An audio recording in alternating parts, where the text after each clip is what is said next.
Hej, det er Nick fra dinprestashop.dk. I dag der skal vi kigge på et modul, der hedder Migration Pro. PrestaShop til PrestaShop Migration Tool.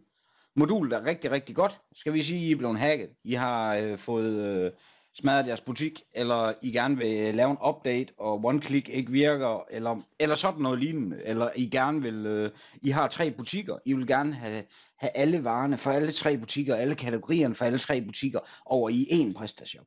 Så kan den her faktisk klare det. Det den kan tage med over, det er så noget som varekategorier, vareattributter, vareegenskaber, producenter og leverandører.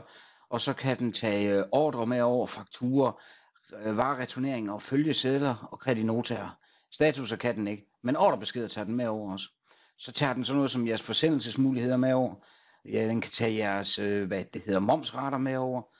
Og den kan tage i prisregler, rabatkuponer og prisregler for katalog og sådan noget. Og så tager den faktisk også, hvis vi går herpå, så tager den faktisk også denne her data med her, ikke? Så skal vi prøve lige at installere modulet, så kan jeg vise jer, hvordan det egentlig virker. Så vi installerer den der. Sådan. Så har vi installeret modulet på den maskine, jeg gerne vil flytte alt dataen over til. Så er der en PDF-dokument her, der fortæller jer, hvordan får vi så koderne med, fordi at jeres brugere har nogle koder, som er lagt op som sådan nogle hash tokens, og dem kan man flytte over bagefter. Men alt sammen, det står i sådan en som det her. Så er der Migration Server Pro modulet. Det skal vi hente, for eksempel. Og så kan jeg lige sige gem til det. Og det modul skal vi lægge over i den butik, vi vil hente noget fra. Så der går jeg over i den butik herover, og det er den, jeg vil hente ting fra. Nu er der ikke så forfærdeligt meget herover. Der er ikke lige billeder på alt sammen heroverfra, og der er egentlig kun 2 kategorier. Men som I kan se heroppe i, så hvis vi tager den her op, så kan I se, så er der en masse herinde i. Men de forsvinder, så enten man kan få dem til at forsvinde, eller man kan lægge dem oveni. Så i den her, der vil jeg vise jer, hvordan man cleaner den fuldstændig, hvis det nu var en helt ny PrestaShop med alt det der damehalløj. Nu har vi jo downloadet den der token, så går vi over i den butik, hvor vi gerne vil hente tingene fra. Så går vi under moduler og tjenester. Så siger vi tilføj et modul, og så går jeg ind og vælger den der, og siger upload. Og så siger jeg egentlig bare installere.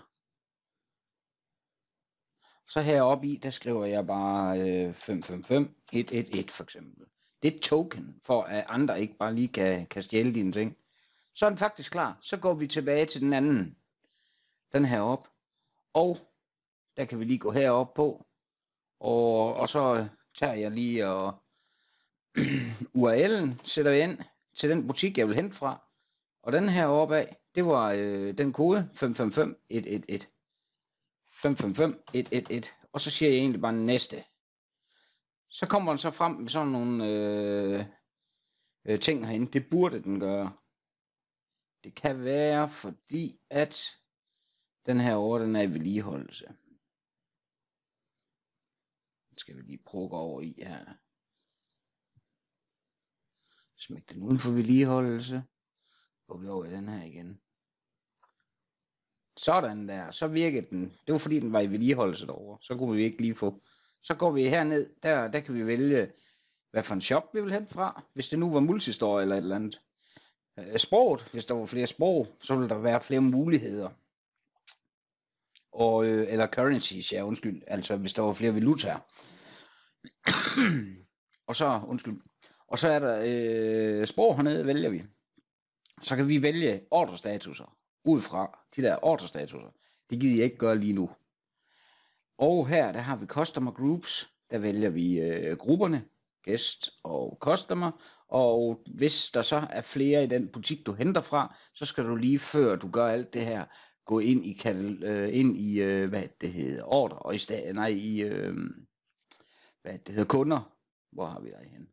Der i kunder og så i grupper og så lige oprette dem der. Hernede der kan vi vælge alt sammen, så tager den moms med over, og den tager manufacturers og producenter, kategorier, fragtmuligheder, varehuse, produkter, katalogpriser, employee, det hvis det er jeres ansatte, customers, tager den med over kunder, og card rules, orders, CMS og SEO. SEO hernede har jeg oplevet, at den nogle gange fucker lidt op, hvis man tager SEO'en med over. SEO'en er den tager med over, det er faktisk SEO and Earls, den tager med. Og der har jeg lagt mærke til, at nogle gange inde i temaerne, så der hvor man vælger, om man vil have noget på højre side eller venstre side i sit tema, det forsvinder simpelthen. Så jeg plejer faktisk bare at slå SEO'en fra. Og hernede af, der kan vi så vælge, nu har vi valgt de ting, den skal tage med over. Så hernede, der kan vi vælge, hvad skal der så ske i vores butik. Vi kan sige select all, clean target, så sletter den hele vores butik. Hvis det nu var nogle varekategorier, jeg bare vil tilføje til min shop fra en anden shop, jeg har købt, så kan jeg egentlig bare gøre sådan der. Og så skal man bare huske keep categories ID og sådan nogle ting, for eksempel. Og product ID og de der ting, de skal lige være slået fra, hvis det er, at det nu er en shop, jeg vil lægge oven i min egen shop. Men hvis det er fordi, min shop er blevet hacket, og jeg gerne vil have alle mine ting over i en ny shop, så kan jeg gøre det her. Og så hernede, der har vi noget, der hedder data validation. Det er, at jeg kan få at vide, om vi kan slå den til, så vil den ikke komme med nogen fejl, hvis der er noget i den gamle butik. Det kan være, at man har haft slået fra, så folk de kan skrive telefonnummer og e-mailadressen i stedet for sådan noget. Det vil den gå ind og så lave fejl på dig, og det skal man så sidde ret manuelt. Men man kan slå det fra, så man bare kører det data over, som er i orden. Så kan vi sige migrate recent data. Migrate only recent data works only after first migration. Det er recent data deroverfra, det er, at hvis jeg nu har lavet migrate for en shop, og så en kunde går ind og laver 20 produkter i den anden shop derovre, så behøver jeg ikke at køre hele lortet ind igen, så kan jeg egentlig bare lige slå den her til. Hernede der styrer vi, hvor meget belastning vores servers, hvor meget vi kan putte på vores database i belastning hernede fra. Og jeg plejer simpelthen at sætte den, jeg plejer han til at stå herover. Hvis du sidder på et hotel med minimum 1 GB physical memory, og det er der, hvor jeg anbefaler, at man altid har 4 GB physical memory som det mindste. Men det kommer en anden video med. Og så er det faktisk egentlig bare, jeg siger næste. Så kan I se her, så kommer alt det her frem. Så kan vi egentlig prøve at trykke migrate. Der tog den alle moms med over. Tog den kategorierne med over. Fragten tog den med over. Og så står den nemlig lige her. Produkterne, den kan godt komme her i Chrome-browseren, eller hvor du bruger den, kan godt komme med, vi svarer ikke, eller sådan noget. Så skal man bare sige fortsæt. Fordi at den skal jo hente mange ting under produkter, for eksempel. Ding, 16 af dem er hentet over. Employees er hentet over. Og kunder er hentet over. Og CMS-siderne, det er jo din handelsbetingelser og alt det der.